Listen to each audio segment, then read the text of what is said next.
మకరం వారికి మీ యొక్క రాస్యాధిపతి 3వ భావంలో ఉంటూ 5వ భావాన్ని వీక్షిస్తున్నాడు.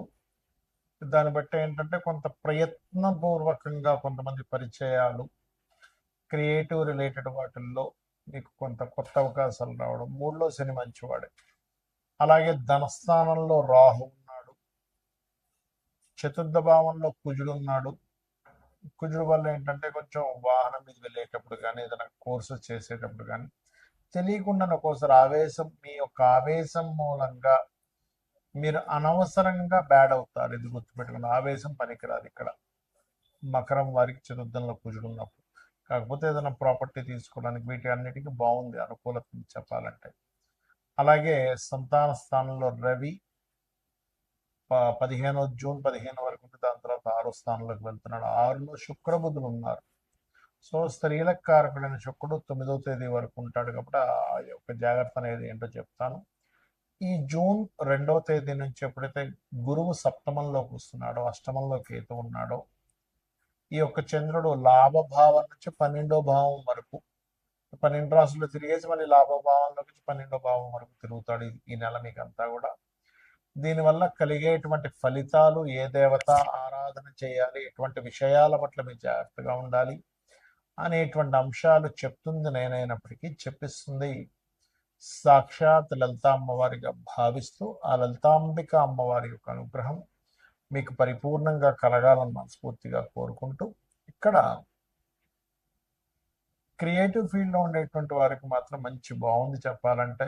ధనపరమైనటువంటి విషయాల్లో కూడా ఆన్లైన్లో చేసేటువంటి వ్యాపారాలు ఏవైతే ఉంటాయో ఆ యొక్క వ్యాపారం మూలకంగా ఎదుగుదల ఉంది. కాకపోతే మీరు 7-8 తేదీలు ఎట్టి పరిస్థితుల్లో మీ జీవిత భాగస్వామికి సంబంధించిన వాళ్ళు లేకపోతే మీ పార్ట్నర్కి సంబంధించిన వారితో ధనపరమైన లావాదేవీలు, ధనం ఇవ్వడం తీసుకునే విషయాల్లో కొంచెం జాగ్రత్తగా ఉండండి. ఇక అగ్రిమెంట్స్ కానీ ఏవైనా 9-10 తేదీలు కొంత జాగ్రత్తగా ఉండాలి. ఇక మీరు ఎప్పుడైతే 3లో శని చాలా మంచివాడు, కాకపోతే ఇందాక నేను చెప్పినట్టుగా కుజుడు 4లో ఉన్నందుకు కొంచెం ఏదైనా ప్రాపర్టీస్ తీసుకునే విషయంలో కొంచెం ఆవేశపూరితమైనటువంటి నిర్ణయాలు, ఆవేశంగా మాట్లాడడం వల్ల మీకు కలిగేటువంటివి కొన్ని నష్టాలు ఉన్నాయి. కాబట్టి ఈ యొక్క విషయంలో మీరు ఈ కోపాన్ని ప్రదర్శించిన అవతల వాళ్ళు కించపరిచినట్టుగా ఫీల్ అయ్యి మిమ్మల్ని బ్యాడ్గా ఇది చేస్తారు. మకరం వారు ఇది జాగ్రత్తగా ఉండాలి. సంతానం కోసం చేసే ప్రయత్నం ఫలిస్తుంది, అందులో ఎటువంటి సందేహం లేదు. అలాగే కొన్ని వ్యాపార సంబంధించినటువంటి విషయంలో కొన్ని అంటే ఎలా అంటే ఆకస్మికంగా ఈ వ్యాపారం మాకు వదిలేయడం లాంటివి ఉన్నాయి కాబట్టి కొంచెం జాగ్రత్తగా ఉండండి.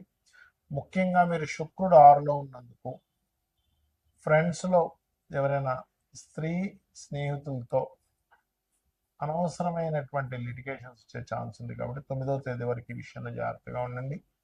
9 దాటిన తర్వాత ఎవరైతే ధనం మనకి వివాహం కోసం ప్రయత్నం చేస్తూ ఉంటారో ఆ యొక్క ప్రయత్నం ఖచ్చితంగా ఫలిస్తుంది. ఇక మీరు నిత్యము చేయవలసినటువంటి దేవతారాధన సూర్య ఆరాధన, లలితా సహస్రనామాల యొక్క శ్రవణము లేదా పఠనము, మరియు 2వ భావంలో రాహు ఉన్నాడు కాబట్టి దుర్గాదేవి యొక్క అష్టోత్తరం చేసుకోండి. తద్వారా మీకు ఫైనాన్షియల్గా చాలా బాగుంటుంది. ప్రస్తుతం గోచారంలో ఉండేటువంటి గ్రహాల యొక్క స్థితి మూలంగా మనం ఆల్రెడీ కొన్ని నెలల నుంచి చెప్తూనే వస్తున్నాం. కుజుడు అగ్నితత్వ రాశుల్లో ఉన్నాడు కాబట్టి విపరీతమైన ఎండల వల్ల వచ్చే ఇబ్బందులు ఉంటాయి. ఇది కొంచెం జాగ్రత్తగా ఉండాలి. నీటి వల్ల వచ్చేటువంటి వైరస్లు, గురువు అతిచారంలో కర్కాటకంలోకి వెళ్ళాడు కాబట్టి ధరలు విపరీతంగా పెరగడం తగ్గడం, అది గోల్డ్ అనుకోండి, సిల్వర్ అనుకోండి, అన్నీ కూడా మనం ఆల్రెడీ మే 11 నుంచే May first week second week నుంచి పెరుగుతాయని చెప్పాం. అదే రకంగా పెరుగుతూ వస్తున్నాయి. అయితే ఇక్కడ ఏంటంటే ఈ గోల్డ్ మీద ఇన్వెస్ట్మెంట్ చేయాలా, సిల్వర్ మీద ఇన్వెస్ట్మెంట్ చేయాలని చాలామంది అడుగుతుంటారు. భూముల మీద చేయాలని ఒకటే గుర్తుపెట్టుకోండి, మీ జన్మజాతకంలో కనుక రవి గురువులు బాగుంటే గోల్డ్ మీద చేయొచ్చు. ఎఫ్లెక్షన్లో లేదు అనుకుంటే చంద్రుడు బాగుంటే సిల్వర్ మీద చేయొచ్చు, కుజుడు బాగుంటే ల్యాండ్స్ మీద చేయొచ్చు. మీ చతుర్థ భావం కూడా బాగుండాలి దాంతోపాటు కుజుడితో పాటు, అప్పుడు ల్యాండ్స్ మీద మీకు కలిసి వస్తుంది. అయితే ఎప్పుడు కూడా ఈ గోచార ఫలితాలు గోచారంలో ఇటువంటివి ఇస్తూ ఉన్నప్పటికీ మీ జన్మజాతకంలో అసలు ఏముంది అనేది చూసుకోవాలి ఎప్పుడు కూడా. మీ జన్మజాతకంలో కనుక మీకు లగ్నాధిపతి ఎలా ఉన్నాడు, లగ్నం ఎందుకు బలహీనంగా ఉందా బలంగా ఉందా, అది గోచారంలో ఏదైనా మీ లగ్నాన్ని ఎఫ్లిక్ట్ చేస్తుందా అనేది చూసుకోవాలి. అప్పుడు ఏమవుతుందంటే మీకు అది ఏ గ్రహం ద్వారా మీకు ఎఫ్లిక్ట్ అవుతుందో దానికి దానం ఇచ్చుకున్న, దాని మంత్రం చేసుకున్న మీకు క్లియర్ అయిపోతుంది. ఏం టెన్షన్ పడక్కర్లేదు. ఏలినాటి శని వచ్చేసింది, కాలసర్ప దోషం ఉంది, ఇలాంటివి ఏం పెట్టుకోకండి. మీరు నిత్యము మీరు మీ ఇష్టదైవాన్ని ఆరాధించుకుంటూ నిత్యము లలిత చదువుకోవడము, ఉదయం సాయంత్రం ఏదైనా చక్కగా ఒక ఆలయానికి వెళ్ళడం చేస్తే మీ చుట్టూ మీ ఆరాలో పాజిటివ్ ఎనర్జీ ఎప్పుడైతే వచ్చిందో దేనికి భయపడాల్సిన అవసరం ఉండదు. కాకపోతే ఇక్కడ ఏంటంటే ఆస్ట్రాలజీ ఎందుకుంది, జ్యోతిషాస్త్రం ఎందుకుందంటే మీకు ఒక మార్గం చూపించడం, జ్యోతి అంతే కదండి, వెలుగు, జ్యోతిష్యము అంటారు. కాబట్టి వెలుగునిస్తుంది. అసలు మీకు ధనయోగం ఎందులో ఉంది అనేది మీ జాతకం చెప్తుంది. ఈ మార్గంలో వెళ్తే, ఈ ప్రొఫెషన్లో ఉంటే, ఇది చదువుకుంటే, ఈ వ్యాపారం చేస్తే, ఈ ఈ సమయంలో వ్యాపారం చేస్తే, ఇటువంటి వాటికి సంబంధించిన సర్వీసెస్ లేకపోతే ఉద్యోగం చేయాలనే దాన్ని ఒక క్లారిటీ ఇస్తుంది. అదేవిధంగా మీరు చేసే ప్రయత్నాలు అనుకోండి, మీరు ఉండే డైరెక్షన్, అంటే మీరు ఎప్పుడు గృహం కొనుక్కోవాలి, ఏ డైరెక్షన్లో నివసిస్తే మంచిది అనేది మీ చతుర్థ భావం. సంతానం ఎందుకు అభివృద్ధి అవ్వట్లేదు, సంతానం కలగాలంటే ఏంటి, కలగకపోవడానికి కారణాలు ఏంటి, కలిగినా ఎందుకు వారు అలా ఉంటున్నారు, దానికి రెమెడీ ఏం చేసుకోవాలని మీ పంచమ భావము.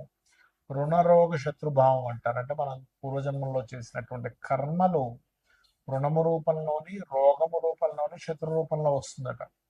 దాన్ని మీ ఆరో భావంలో ఉండేటువంటి గ్రహాల యొక్క స్థితిగతులను బట్టి మీరు దాన్ని సెట్ చేసుకోవాలి. అలాగే మరొక విషయం ఏంటంటే ఇక్కడ గమనించినట్లయితే ఈ జాతక చక్రంలో ముఖ్యంగా మీకు అష్టమం అంటే ఆకస్మిక సంఘటనలు, దశమం వృత్తి, లాభం వ్యాపార సంబంధించినటువంటి విషయాలు ఏవైతే ఉంటాయో ఇక్కడ ప్రధానంగా మీ యొక్క పర్సనల్ చార్ట్లో ఎలా ఉంది అనేటువంటి విషయాలను చూసుకోవాలి.